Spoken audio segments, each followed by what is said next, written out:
Mochunkstv.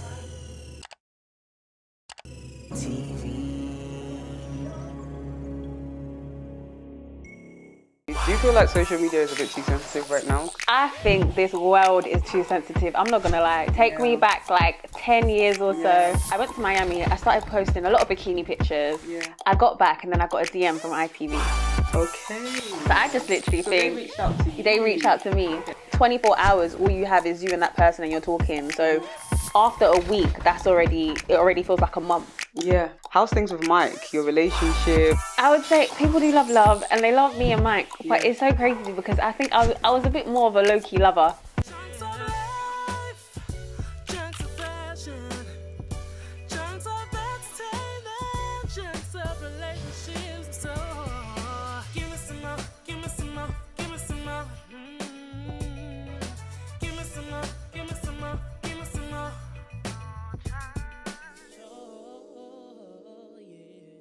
Hi guys, welcome to the Mochunk Show. I don't know if you guys can see my toes. Can they see my toes? Dry toes. Oh god, okay, well, just the day that you get to know me really well. Well, we have an amazing guest on the show today. It's Priscilla! Hey guys!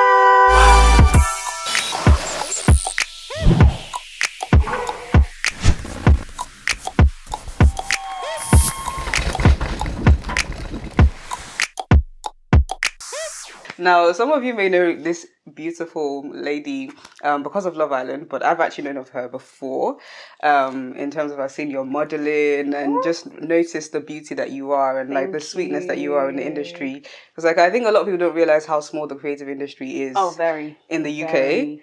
So like I've come across you a few times. I don't know if we've met officially, but definitely like seen your work. As well. Yes. Cool. So how are you? I'm good. That's Thanks good. for having me here. Thank you. You look beautiful. Thank you so much. Yeah, I'm excited for this conversation. That's good. It's going to be good. That's really good. Like Priscilla's literally seen like the behind the scenes of what happens on the Mochunk Show when we're trying to like hustle and do things ourselves. It's not easy. Right, we gotta grind. Things happen, we get it and we keep rolling. Thank you so much for your patience. But how are you? Tell me how you are. I'm good. That's good. Obviously, lockdown, pandemic. I feel like everyone has like a roller coaster of emotions. Like there's times when you're just loving it because you're like, oh yeah, I'm not doing anything. But then there's times you feel like, oh, I'm not doing enough. I want stuff to do. I want the world to open up. But now that I would say the entertainment industry is a bit more, I would say, confident in themselves, as well as like the beauty industry and things like that. A lot of things are opening up, picking up. I'm just little by little, because obviously there's still like, we have to social distance. We have to like be sensible with like what we're putting out as well. We can't like just post pictures of a group of friends as well. We have to be kind of responsible for the things that we put out. So very, it's an interesting time, I would say, for like creatives. It's very testing and trying, especially for me, because I feel like everything I post, I have to be so conscious of what I put out, just because you said, because everything is sensitive. So if I might post this or I might post that in my story, and they'll be like, what are you doing? You're doing this, you're doing that, you shouldn't be doing. So I'm just like, do you know what? Avoid it sometimes. Yeah, I totally get you. Do you feel like social media is a bit too sensitive right now? Because there is that conversation going on online now that are we a bit too... I think this world is too sensitive. I'm not going to lie. Take me back like 10 years or so. Because I'm that type of person. I get... There's disrespect, but then there's sometimes where I feel like you lot are really trying to push agendas. They're reaching, trying to get blood out of a stone and find offence in everything. Yeah. So, I think, social media is a bit sensitive. I mean, I think it's half and half, because like there's the side that's like happy that like maybe like people are being pulled up on things such as, homophobia. I know like violence towards men and women, insensitivity. English. Whiffity, towards like mental health issues. Like when people are getting pulled up on those things, and rightly so. Yes, I agree with that. I do feel like, is there a level of we want to hold everyone accountable now to every little thing, even when there isn't really necessarily a thing to be held accountable to, if that makes sense? Yes, no, I get you. I think everyone is trying to make everybody accountable for their actions. Yeah. But I think you're not judge, jury, executioner as well. So certain standards that you're holding certain people to, I just want to hope that you're holding yourself to those exact same standards. Because if you've done wrong, you've done wrong, no problem. But don't expect someone to be cancelled if you wouldn't cancel yourself in the same situation, kind of thing. I think a lot of people dish what they wouldn't be able to take. You know? Of course, absolutely. Yeah. Would you consider yourself an influencer or someone in the social media space? I mean, you're hyper visible. Yes. Yeah. I hate the term influencer. Yeah, trust me. Yeah. I hate it so much, but unfortunately, that is the category that I fall into. Obviously, as I said, I've done the modelling, I do the presenting, but I feel like because my work is solely based, I would say, on Instagram mostly, I would consider myself... Yeah. And do you feel like influencers are held to a higher standard? I think I was watching a video from Nella Rose just 2 days ago, and she was saying how she's very now, careful with her content. So she's not necessarily completely being herself in a sense of now when she edits, she has to cut things out, cut a lot of things out. And I can relate to that as well. Like, oh my gosh, this might be offensive. Yeah. Or someone might see it this way. You know, do you feel like influencers are held to a higher standard? And why do you think that is? Most definitely. Oh, yeah. Thanks, girl. She got me. That's it. I feel like influencers are definitely held to a higher standard because when we look at it, people almost take influencers for role models or the voice of society. So I think if you're putting someone on such a pedestal, then obviously you want them almost as close to perfection as possible. So you're going to be like, I don't want them to be vulgar or I don't want them to be offensive to a certain group of people, or I don't want them to have these certain views, or they can't push that sort of views because you don't align it with the person that you put on this pedestal, forgetting that the influencer is actually a human being that's capable of making mistakes just like you are. And on that topic as well, do you feel like the higher standard comes from, like, what I kind of have a theory as to where I think it kind of comes from, but where do you feel, like, why, like, what is that thing that makes them, some people, not everybody, but some people, like, oh, you know, always ready to come pitchforks with an influencer? Do you know what I think when it comes down to it as well? The internet is like this is my own theory. I feel like the internet is like everybody's own little made up world that they can make it whatever they want it to be. So it could come down to people that are, a lot of influencers, as you said, can be quiet, but then when they're on their page or whatever, they're bubbly, they're outspoken and things like that. And as well, so people don't have a voice, finally have a voice and are able to amplify themselves, sometimes for the good, sometimes for the bad.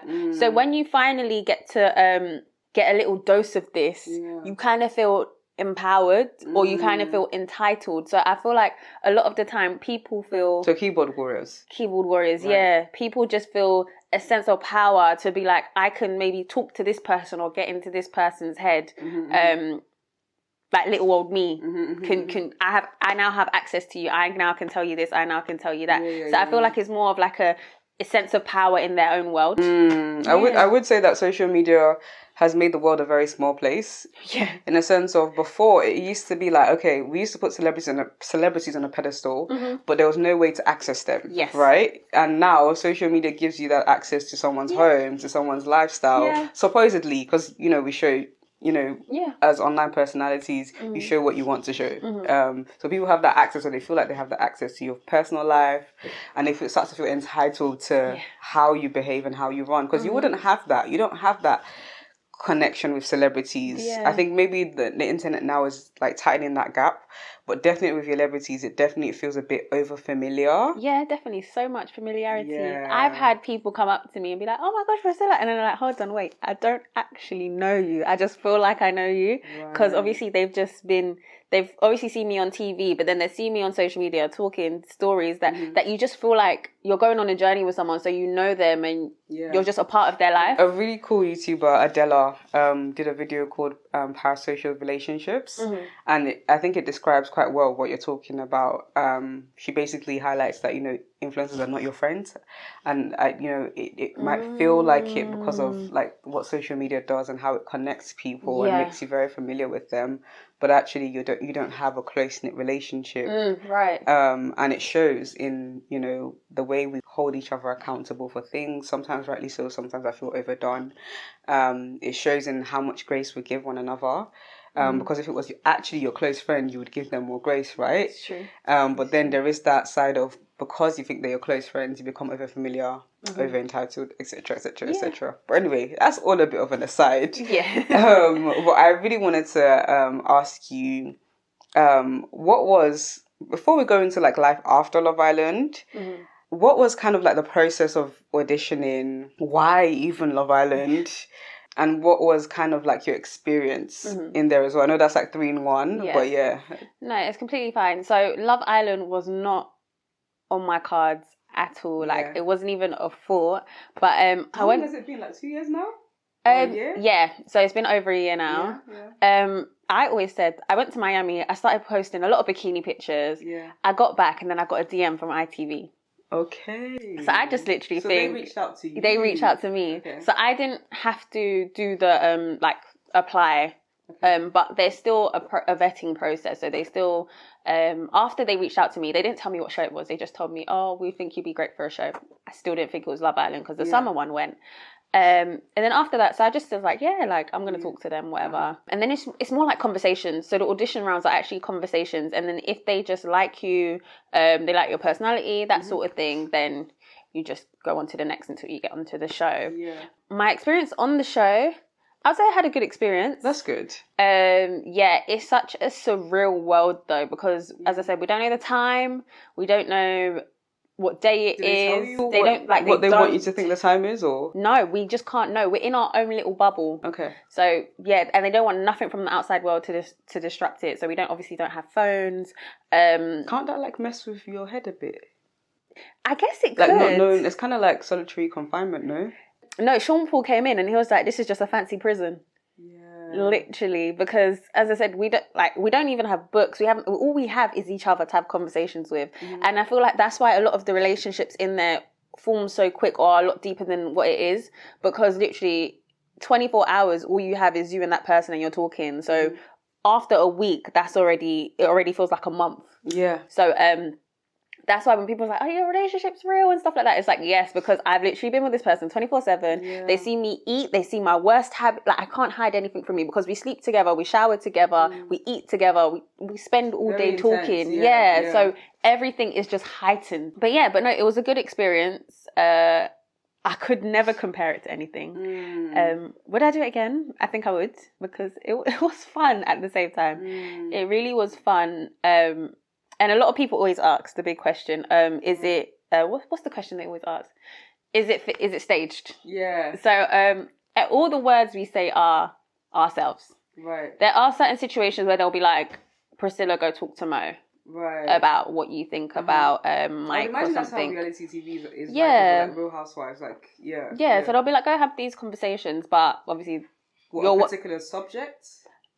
Sometimes it could be subjects. Okay. Sometimes it would just be like, you lot go have a conversation, just like talk and stuff. And then, whatever you say that comes out of your mouth is your word. So technically we're accountable regardless if they told us to be in that situation. Okay, yeah. It's what we think. And what's it like forming not just relationships but friendships in there as well? It's very easy to form friendships. I mean, at the same time though, it's a lot of different people from all walks of life. A lot of people that I wouldn't have necessarily may have had a friendship with, because we're literally so different. But it's nice because, as I said, you are exposed to different people. But everything is so easy. But if you like someone, you're going to really like them in there. If you hate them, you're going to really hate them, because you're just... it's just intense. Everything's intensified. But everything is pretty much just easy. And would you say that you were worried as a black woman going in there? Because obviously we've seen... for example, Yewande didn't have such a nice experience. Were you scared going in there as a black woman, especially as a dark-skinned black woman? Yes, I was definitely scared.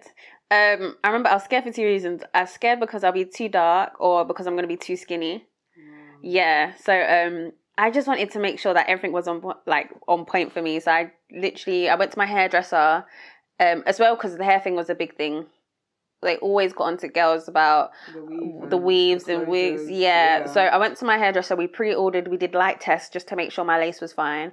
I wasn't a makeup girl before I went there, but obviously you have to do your face. So I went to my makeup artist. She gave me 1-to-1 lessons just so like my makeup is fine. She told me what to buy. She was like, this foundation, when you first go in there, you're going to be in sun, so then switch to this foundation like after a week or so because you're going to start tanning. I just literally had to do so much preparation just because I knew any sort of slander, they'll just blow it out of proportion. So I just didn't want to set myself up for that. And I know I'm such an overthinker that I'll be like, oh my gosh, what's going on in the outside world, if I didn't feel comfortable myself. So I literally just made sure I didn't set myself up to fail. Were you worried about, like, you know, there's the aesthetics of it, but were you worried about being attractive to somebody? Because, you know, the pattern that we were seeing is that sometimes the black girl wouldn't get chosen or she'd get chosen last. Were you worried that that might be your experience? I mean, in front of the world, like... Because, like, I was like, I would never go on Love Island. I don't think I'm ugly, but I don't think I'm Miss World, if that makes sense. And also, like, I guess when you see like relationships form within different settings, you see that white people tend to go for white people, black people tend to go for black people, but also we were seeing that on Love Island sometimes it seemed like the black people weren't choosing the other black people. So were you worried that it was just going to be embarrassing, like, do you know what I mean, like just to go on a show and your entire self-esteem is damaged no matter how penged you are in ends? For me, I'm not gonna lie, I was like, Operation Secure the Bag. So also, I was not going in there for love. Wow. For facts, I wasn't going in there for love. So I was just like, as long as I'm on the show, if I make a good impression of myself, that's fine, because I personally don't think I'm gonna find someone in there. Just because of, as you said, the pattern, the type of guys that they usually bring in there. I was like, as you said, I'm not ugly, but I'm most likely not going to be someone's type. So obviously I was just like, just do what you got to do. Come in, make your impression, so set yourself up. You weren't going there for the man them. You were just I'm not going to lie. Let me be honest. No, I wasn't. Wow. And then I started, obviously, because I came in Casa and More, I got to watch the show. So I was like, okay, there's Mike. So things might switch up a little bit. There's opportunity. Because obviously he was trying to go for the black girl and then she wasn't really feeling it. Exactly. So I was like, okay, this could actually work. And then obviously once we got in there, obviously I did some praying because I was like, I pray Mike likes me. I pray Mike, because I was like, Mike, please find favor in me because we're trying to make it in this house. But then we just really got on. Like we really clicked. More than I actually imagined. Like there was so much things that we would like they didn't see. Like we was in the house, we'll be singing Afro beats, bussing jokes and all of that sort of stuff. So it literally, my expectations and the actual experience are two complete different things. No, that was really pleasant to watch as well, and for us to see that, okay, like finally, because obviously he tried to go for Leanne wasn't really feeling it, and then you came in and, you know, there was at last like you know, there was a final click. That's beautiful. Definitely. So when you say exposure though, obviously because I know of your work before, modeling, presenting, so was that kind of like, okay, if I was to go in there and the people like me, or this gains me some followers on Instagram, because it's all about the numbers game these days, like let's not fun about that, you know. So was that kind of the game plan in the sense of this will help your career? So for me it was my career. So as you've already mentioned that I was already doing stuff, so I was already in the game. But I noticed I felt in the black world, I kind of hit my pinnacle. Like there was still more to reach, but I feel like it kind of got to like a glass ceiling kind of thing. That there was so much, because I was doing the modelling, I was doing the videos, I was doing that sort of stuff. But then I felt like there was only so far I could go. So I needed the exposure from the mainstream world. So I just thought, so down to me, as I said, I think it was just exposure so I can just broaden my catalogue a lot more just to help elevate me fully. So the numbers, it makes sense. But my thing, it was just I want that exposure. So now I can actually put my foot further in the door and be like, okay, this is Priscilla. She's a household name. She's done this side. She can do this side too. Yeah. And do you feel like it's been profitable? Like, have you seen a switch? Have you seen an acceleration? In my followers, obviously, it rose. I would say, unfortunately, the pandemic hit 3 weeks. Like, less than 3 weeks, I was out, and then the pandemic hit. However, people have been very responsive. Okay. So in terms of me, I can see the way people handle me when we make inquiries and things like that. I would say it definitely did help things. So I wouldn't take that away. So Love Island, it was a good move. Yeah. And would you say that it's maybe post-pandemic you might see like another shoot, like, because I've seen you in like magazine spreads and stuff, so like don't get me wrong, we're working slow and surely, because I'm just like gradual growth. So I'm not mad, literally. I'm so thankful. Like, I thank God every day. Like, I'm so humbled by everything that I've even been given and everything that I've been doing, and it's just, everything's just growing from height to height. So I definitely can't say Love Island was, like, I have to thank Love Island for that. Yeah, amen. How's things with Mike? Your relationship, like, would you say that's also helped in terms of the social? Because people love, don't they? They love. You know, we have a series called Why Do We Love Love? Season 3 is coming. Just a cheeky plug there. But yeah, like, people love. Like, would you say that your relationship with Mike has helped in terms of exposure, attracting people to your page, and also, like, how's things going? I would say people do love, and they love me and Mike. But it's so crazy because I think I was a bit more of a low-key lover. Like, so it's a bit weird having everything out there. But I guess the way we came together is kind of like, it was bound to happen. But apart from that, we're going great. That's good. I know people, I won't post him with people think we're not together, what's going on, this and that. But no, it's good. Like, as I said, lockdown just felt like the continuation of us being stuck together anyway. So it's been like a year now, but it feels like 5. And would you say that being hyper visible as a couple adds any extra pressures? Like you just said, sometimes people comment, you may not post them for a week, and it's just like you guys are chilling. And do you understand? Like, does that add extra, like, is it extra eyes and extra mouths, like I like to describe it? Being hyper visible, like, as you said, extra mouths, extra eyes can be exhausting.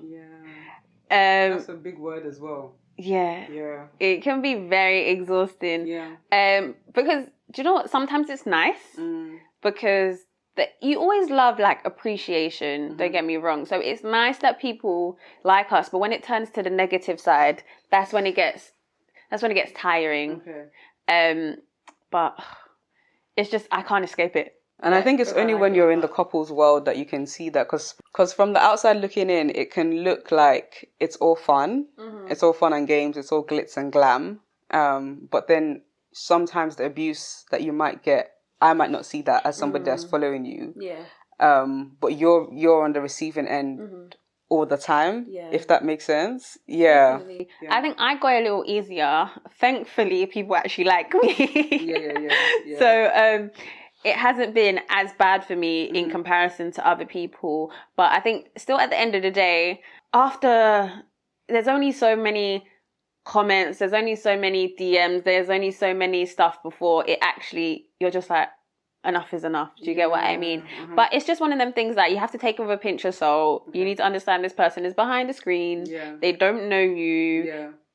They're bored. Social relationships, they don't.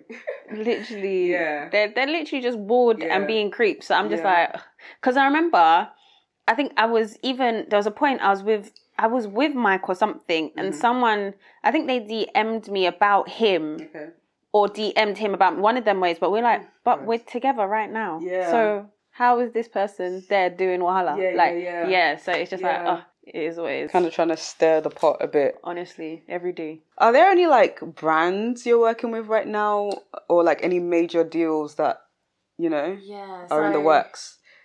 Excitingly, I've been working with Schwarzkopf a lot. Nice. We did a campaign. I saw the advert. Yes, the advert. Yes. That was huge. Yeah. That was really big. That was really big. And obviously, because I'm an influencer, majority of us are like self-employed. So we really want everyone's self-employed status to be official. So I'm working with a little initiative called My Day. Okay.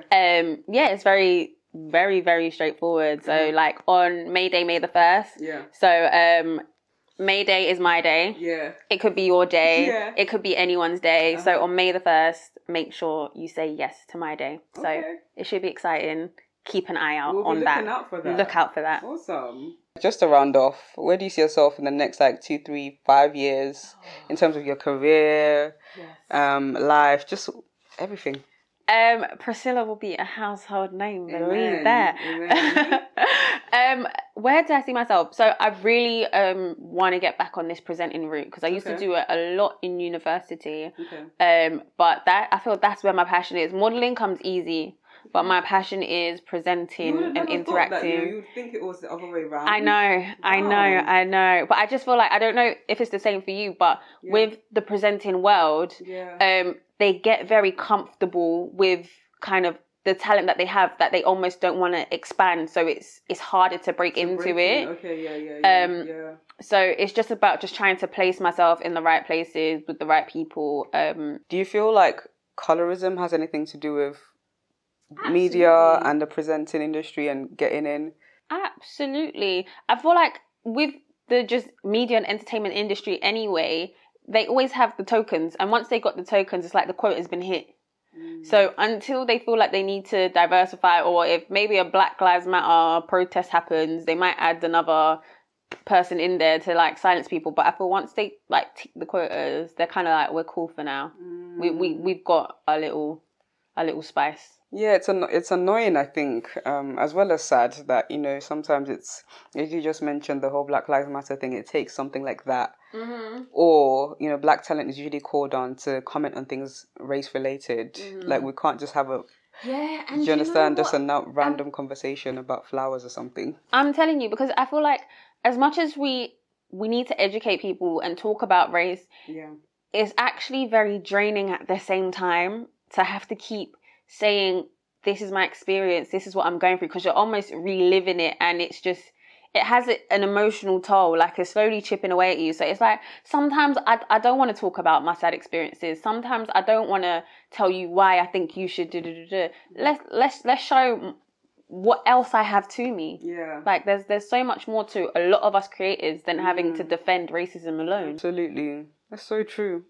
So less modeling, more presenting. Not less. Oh, please. We're still both. We're still both. Please, we're not throwing away the modeling. I'm good at that one. Yeah. You are very good. Like I do think like you're really stunning, and you do it really, really well. So like kudos to you for everything that you've built so far, and congratulations on Love Island and the success after, and the success that's going to come as well in the future. Where can we find you? So you can find me mainly on Instagram because I'm really bad with Twitter. But Priscilla Anyabu _ YouTube. Okay. Because I'm picking back up. Yeah. Priscilla Anyabu. Nice. Mainly those two platforms. But Twitter is Priscilla Anyabu as well. Definitely. Awesome. Thank you so much for joining me on today's show. I really, really appreciate your presence and the conversation, and I'm sure they at home enjoyed it as well. Guys, definitely do follow Priscilla on all her socials. Check out her Instagram and her YouTube. Do make sure that if you liked it, share it with your friends, and also subscribe to this channel for more. Until next time, guys, peace and love. Peace and chunks.